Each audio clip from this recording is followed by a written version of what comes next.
The beautiful Ferry Building in my hometown of San Francisco, a place where food, arts, and culture all come together.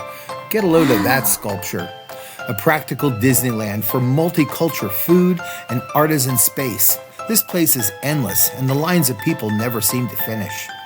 I ended that day with a great honeycomb ice cream. Oh, that was really good. Yeah, it really was. Located next to the beautiful Bay Bridge, the building, finished by 1898, has over 50 different restaurant and food vendors. It's a pretty happy place. But I came for this one, Lunette, a recent Cambodian food restaurant that's been getting some great reviews. My choice that day was this beautiful dish called Lort Cha, a noodle and garlic-based Cambodian dish I fell in love with. So much I wanted to try and copy it and bring it back to my own kitchen to share the recipe with you. We'll come back to the building, but today it's about the Lort Cha. Hey, so we are back and we are going to try some Cambodian cuisine today, just like I had at Lunette at the Ferry Building in San Francisco. And if you haven't been to the Ferry Building in San Francisco, you got to get down there. It's amazing. If whether you live here or you're in town, you got to pay at least one visit there to see all the different vendors and restaurants. It's a pretty packed place. The weekends are particularly very, very busy. But no matter when you go, you're really going to enjoy your visit because you can taste all kind of artisanal foods from all over San Francisco and beyond, as well as try literally any restaurant you can think of, from seafood to fine cuisine to casual dining to hamburgers. It is just an amazing place. So we are going to probably do an episode like this in the future with some more on the Ferry Building. But I had the pleasure of visiting Lunette, which is a Cambodian restaurant. And I even spoke with some of the staff and the chef who gave me some tips on this dish that we're doing today called Lort Cha. Lort meaning the short noodle that they use, and cha meaning stir fry. So this is a stir fry dish. And although most of us have, of course, experienced stir-fry dishes in many forms, the truth is this is a pretty amazing one, particularly because of the noodle. And I had trouble finding the noodle, but we're going to get into that in a minute. So I am Mark Palladini. This is On Your Mark. It's a new channel that you're going to either travel with me, come back, and experience dishes from that country here in my kitchen, or we're just going to head around town or all around the area. I live in San Francisco, so we'll just head out the door, find a great restaurant, come back, and try and copy that dish. Sometimes we might even do it again and bring that dish back to the chef. So it makes me a little nervous, but I think we can get it done. So here we go. Lort Cha. By the way, if you love this channel, please subscribe and like us, and go ahead and share and send to all your friends, and we can get this going and have more and more and more adventures. So here we go. Lort Cha. Now this is going to look like an amazing array of ingredients. And it is, but many of them are repeated, so you don't have to worry. You're not going to spend a fortune going out and buying this stuff. Here we have, and kind of imagine this in categories. We have our seasoning, which is a oyster sauce, the fish sauce, some soy sauce, and some sugar. This is about 2 tablespoons of oyster, a tablespoon each of fish and soy, and about a tablespoon of sugar. We also have 2 eggs, because this recipe includes eggs, a little bit of cooking oil. And then for the meat, which is ground pork, and you don't have to do this with pork, you can do it with tofu or even no meat at all. But pork is really amazing in this dish. We have the marinade for the pork, which is about a tablespoon of cornstarch, tablespoon of oyster sauce, tablespoon of fish sauce, and some red chilies. Now, I don't know if she uses these particular chilies, but there was something spicy in the dish. It wasn't overly spicy, but I really loved it. And so I'm going to use just some of these chilies that I had. You're also going to need about 8 to 10 green onions, and you separate them out, the white and the green. I split the whites in half. I left the green pretty whole, about 3 inches or so on the stalks. Ground pork, you don't need to do anything to that yet. A little bit of water, it's about two or three, and I'm Italian, so I've got to do a little more garlic than normal, but little bit two or three little cloves of garlic that I've minced up. And please use fresh garlic. Don't buy the jarred one. That one's always not as perfumey and beautiful as when you can just do it fresh, and it doesn't take that long. About 2 cups of bean sprouts, about 2 cups of Napa cabbage. It doesn't have to be Napa cabbage; it can be any cabbage, and about 2 cups of a leafy green. Now I'm using something called yu choy. You don't have to use this. You can use a mustard green. You can use a bok choy leaf, anything like that. Or you can even omit this altogether. But because her recipe called for a leafy green, I don't know which one, but I chose this one from the Asian market, the yu choy, which has a very mustardy like flavor. And then finally, the noodles. So the noodles I'm going to show you here, but I'm going to actually bring you through that process a little bit because I had to find a way to make my own pin noodles, even though this recipe is all about the pin noodle. The truth is, they were a little bit difficult to find. And if that's difficult to find here in the Bay Area, it's going to be even probably more difficult to find out there. So I have figured out a way by a little consultation with somebody in the store how to kind of make your own pin noodle. Also, this recipe should be done in a wok, but I don't want you going out and spending a lot of money on a wok to make one recipe. Maybe if we keep going in the future, we'll go ahead and maybe I'll tell you to go ahead and invest in a good wok. But right now, we are just going to use this uh, this cast iron pot. So this will kind of double as our wok. Cast iron's a great substitute for a wok, although obviously with a wok you can pick it up and toss your ingredients. With the cast iron you can't do that, so I'm going to use this little paddle here. Okay, I'm going to move these ingredients to the back to show you how I did my pin needles. So, and once you start to see this recipe come together, you'll see how incredibly fast it comes together. So what I found was this product called rice cake bars. And this was in the Korean market, but I'm sure you can also find it in most Asian markets, the rice cake bars. And when you take them out, they're rather hard. They're rather stiff, and of course they're made with the starches of rice, so they are rather stiff and hard. And they kind of look like this little bullet in a way.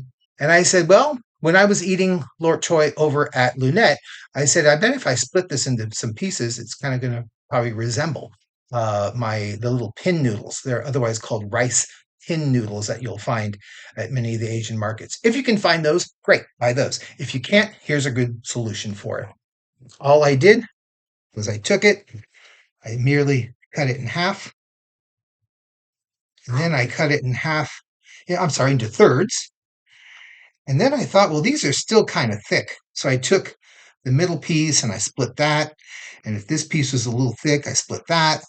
Anyway, took a little while, 10 minutes or so, but I had a bunch of these little rice sticks. Then I boiled some water.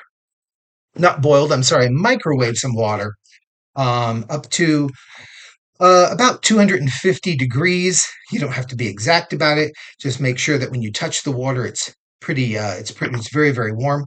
Soak these little noodles, and then all of a sudden you get this beautiful little kind of flexible noodle. Now, it's not an exactly resemblance of a pin noodle, which would have like a pin shape on it, but you know what? This will do, and they're made of the same material anyway. So pretty easy and kind of clever, and you can make your own. Remember, sometimes you don't live around an area where you have everything very accessible to you, so you need to fake it and bake it. So there you go.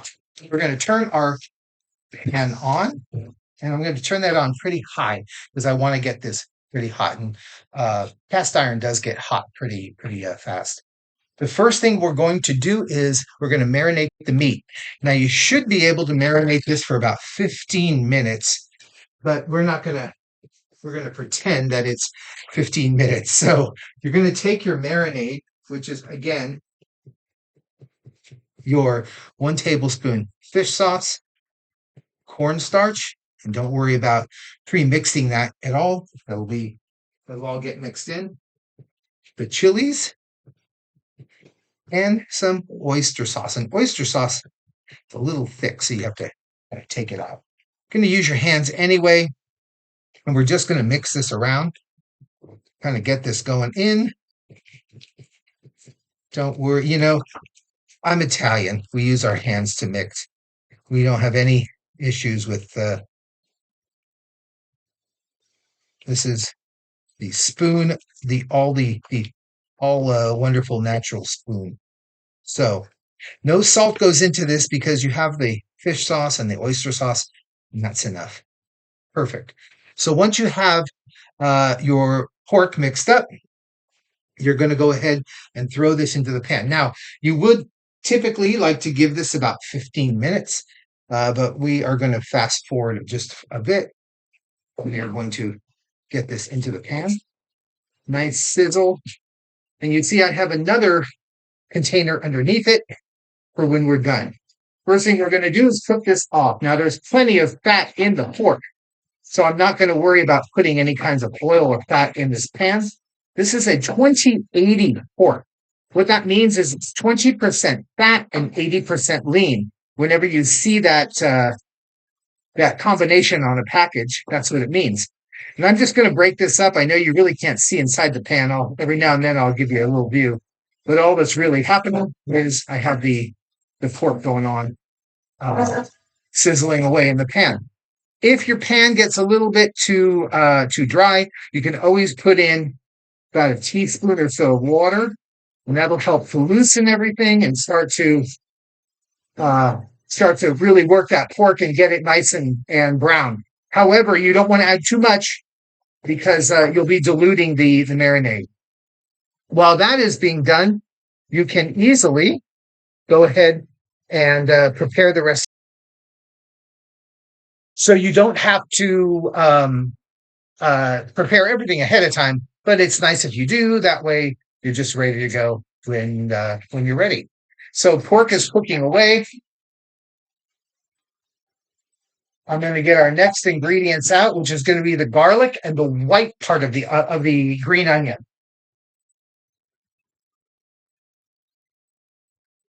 Garlic and white part of the green onion.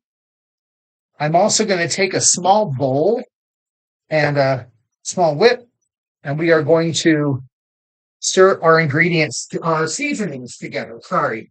So seasonings, I put those in the square cups so you can differentiate. So again, about a tablespoon of dark soy sauce. Don't use the low sodium on that unless you really need to. About a couple tablespoons of the oyster sauce. 1 tablespoon of fish sauce. 1 tablespoon of sugar. The sugar is going to go ahead and help to counterbalance the saltiness. And just mix that all around. Now you're ready to go. At the very end, when you put this in, you're ready to go. And put that to the side. Our pork is looking great. All we want is the pink part of the pork to not be visible. I'm going to try and move this over here. You can see this much better.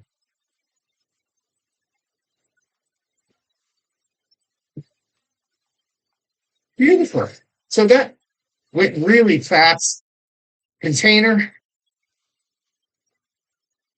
And we're going to take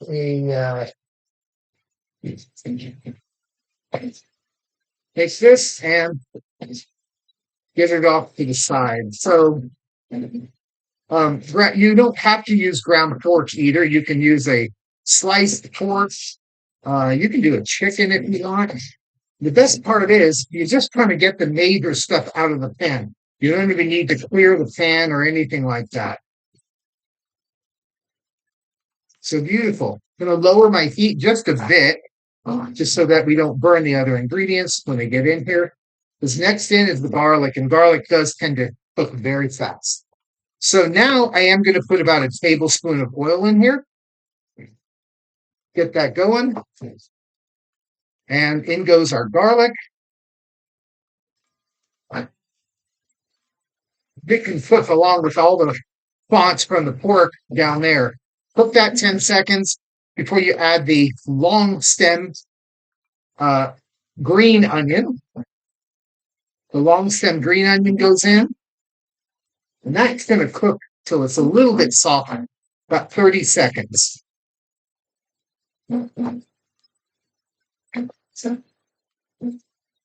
Next, our cabbage goes in. You're going to see how fast this goes. So our cabbage goes in, and our cabbage is going to also help to pick up a lot of stuff at the bottom of the pan because it's going to release some of its natural water. And as you can see, that's cooking really fast. You can also, once again, throw in about a teaspoon or so of water. That's going to help to soften the cabbage and get everything from the bottom of the pan up. Beautiful. Next, our leafy green. Leafy green goes in. Then our next part of the recipe is my favorite. I love eggs. So we're going to merely move everything over to the side of the pan like this. We're going to crack 2 eggs at the bottom. 1, 2.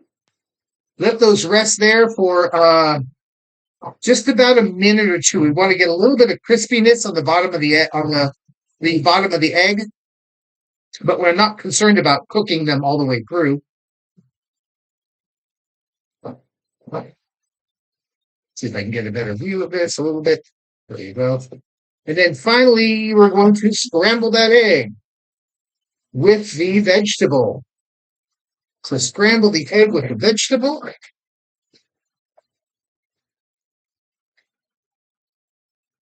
Now it's looking like a real stir fry.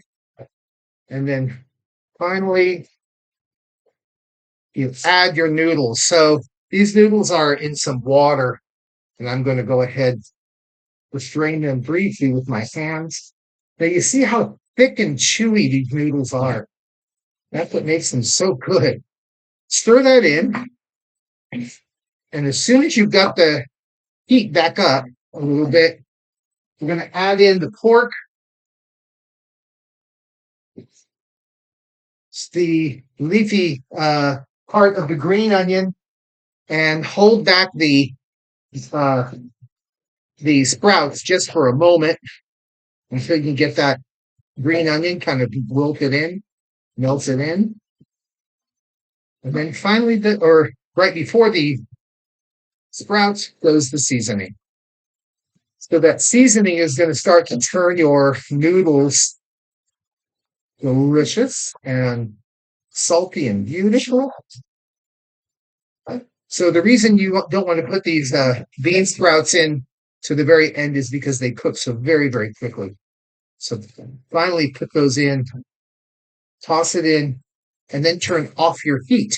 You're going to use the residual heat in the pan to cook the rest of this. You don't need to keep this fire going that strong. Keep stirring. And you have Lort Cha, at least I hope. Now, I'm going to taste this for you. I'm going to plate it, taste this for you, and see if it's anything similar to what I had at the restaurant. And I'm going to hope so, but you never know. So it looks pretty good. It looks very similar. I think you can probably go back to the photo and see, check my work. So here we go. Go ahead and plate this.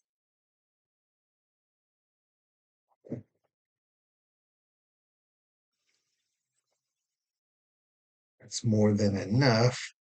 So here we go, Lort Cha. Looks delicious. It smells great. It really does. I would even love to see maybe a little sesame seed on this. But again, I'm going to try and follow chef rule and not do anything else to it until we can get a little more creative as we go along. But until then, I'm just still getting good at this. Now, this is still very, very hot, so I'm going to watch out here. But I'm excited to try it because the one I had at the restaurant was just really nice. And it was a great dish. Had about the same consistency, a bit sticky, but also had a really nice kind of garlicky, sweet smell to it. And that's the sugar and the garlic, of course. And it's really nice. So let's give it a try.